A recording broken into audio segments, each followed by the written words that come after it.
Here's a brief discussion of preparing and delivering business presentations taken from Chapter 11 of the Business Communications textbook. We start with this. You remember this. ACE. Analyze, compose, and evaluate. You do it with every type of communication. Start with some analysis. What's your purpose and who is your audience? Which is your primary and which is your secondary? And who are the key players? The boss? The human resource director? You want to know who they are and what they care about. What do they already know? How do they feel about you? And what do you need to do to establish your credibility? And here's one more big one. What are they expecting? And if you need to move them to act, how much do you need to guide them? There's an old adage in sales that once you've made the sale, stop talking. So make sure you analyze your message before you compose it, and be sure to analyze the setting for the presentation, and the media might be a good idea too. For a big room, you're going to play it one way. For a small conference room, maybe you'll use a different approach. And here's a tip. If you're going to use someone else's computer, be sure you know what you're doing with it. Technical glitches can make you look bad. You want to avoid wordy slides, and this is a wordy slide. But as you know, I like the figures in the book. So you want to put a few of them up there in hopes that you look them up either in the book, or I'm putting a few on here in hopes that you guys look them up and either in the book or on the PowerPoint, which is also going to be on Blackboard.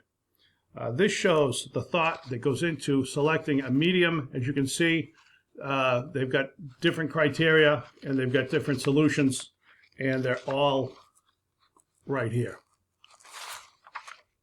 Next slide.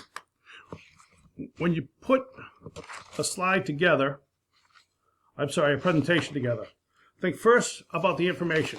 All right, you're putting a presentation together. The first thing you want to do is you want to think about what you're going to present, and you want to organize it. In the introduction, you want to establish credibility and get them interested in your subject. In the middle, you want the meat of your presentation. You want strong reasoning to help you make your points. And at the very end, you want a strong conclusion, because as we've talked about in class, most people remember two things about a presentation. They remember the presenter and they remember the conclusion. There's a term for this called the recency effect. The last thing you said is the first thing remembered. So you put everything in order, you compose it, and then you rehearse, evaluating as you go to make sure you're delivering the speech you want to deliver. You plan it out, including the way you'll adapt to the physical setting, and remembering that when you arrive early to give your speech, you may still have to adapt to the speaking environment, or you might have to move a few things to get your speaking environment to adapt to you. Here's another learning aid out of the book, Figure 11.6. Did you know that 99% of human resource directors say that speaking skills are the most important for promotion? I just made that statistic up, but did it get your attention? This goes into some strategies. This whole figure goes into a bunch of strategies, and it's worth looking at in the book or on the PowerPoint, but they talk about everything, including questions at the end.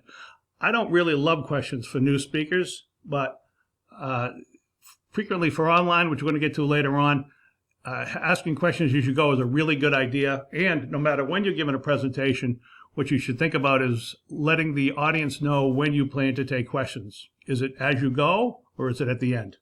It's important to know what's best for your speech, and it's also sometimes important to let your audience know what you plan. The experts say that when delivering a speech online, you want to use mostly visuals and not a lot of words. I'm breaking that rule with the next two slides because I'm going to talk about two different types of presentation. The standalone presentations, which we've talked about before, where basically you can just send it out and you don't have to even be there to hear the speech. And the visual aid, which we'll go to next. The standalone, as you can see, it's pretty wordy, but if you needed to show it to someone that didn't see the presentation, it will stand alone. Here's the visual aid presentation, except it's not really a good example. It's more of an example of a standalone. But as you can see, if you're doing a visual aid presentation, you're going to have topic headlines or maybe no headline at all. You're going to use a lot of time, or going to spend a lot of time on illustrations. It's not a speaking script the way that a standalone is, but it's more of a supplement, like graphs or pictures in a magazine story to go with the text. So as you prepare your slides, remember this. For online presentations, it's much more, it's considered a much better idea to do visuals because the less information on the slide, the more information your audience will absorb. Next slide, here we go. Speaking of visuals, as you can see, we've got 4 of them on this page. You start to the left, you've got a chart. Then you've got what's called Smart Art. That's the little blue arrows going in both directions to give you a little direction. And then on the right-hand side, that little cone is a 3D model illustration. So you've got 3 things there, and then you've got the arrow coming down, all of which, by the way, are available on PowerPoint or on other slide presentation software. I don't recommend using all of them on page like I've done here, but there are some good examples of different art that you can get, and you can kind of get it to fill it in whatever way works for your presentation. Here's something about bullet lists.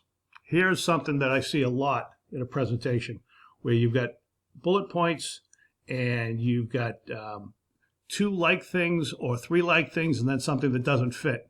The example that I like to use is somebody writes about Bolivia, and they've got exports from Bolivia, and then one bullet says coffee and one says sugar, and the third says discovered by Simon Bolivar. You want to make sure that you shape your sentences in the same tense and you group like things together. As you can see by looking at the ineffective example on the top, they've got 4 things that go together and 1 thing that really doesn't. I'm sorry, I take it back. They've got 2 things that don't go together, and as you see in the effective slide underneath it, they basically move them and they present the same information on the slide, they group it in a different way, and then everything that's bulleted, now they've got it using 1, 2, and 3, but still they've got like things together. So you want to basically make like things together and then use design elements to change it up if you need to. This figure talks about creating an effective handout, and you also want to think about when you're going to give out the handout, if you're going to use handouts at all. If you give them out before, people may be reading during the presentation. If you give them out during the presentation, you may interrupt your own presentation or mess up your time for the presentation. If you give them out at the end, it might be too late. So as with everything in the speech, give it some thought before, and then also evaluate afterwards to make sure you made the right decision for the next time. Next slide. Set the stage and own the room. Setting the stage and owning the room is also an important part of speaking. Setting the stage is partly about getting the physical space right, but also about rehearsing right, dressing right, getting there early, make sure everything's set up properly, and making sure you don't have any technical glitches. Owning the room is about using your voice, not just to be loud, but by using vocal variety, pace, sometimes emotion, to capture and keep your audience. We've got a couple of words, too, about questions and answers. For one thing, good advice. Always anticipate what those questions and answers might be, and think about what your answers are going to be in advance, because that way when they come up, you won't be searching around your brain trying to find out an answer. Number 2, 3-part answers. 3-part answer is pretty simple. First thing you do is you repeat the question, that way everybody in the room can hear it. Second thing you do is answer the question, but in headline form. You give them the big answer right away, and then you kind of fill it in, and then you move on, and then move on by turning to the person after you've answered the question and said, does that answer your question? And if it doesn't, it gives them a chance to follow up, and if it does, they're satisfied, and you move on.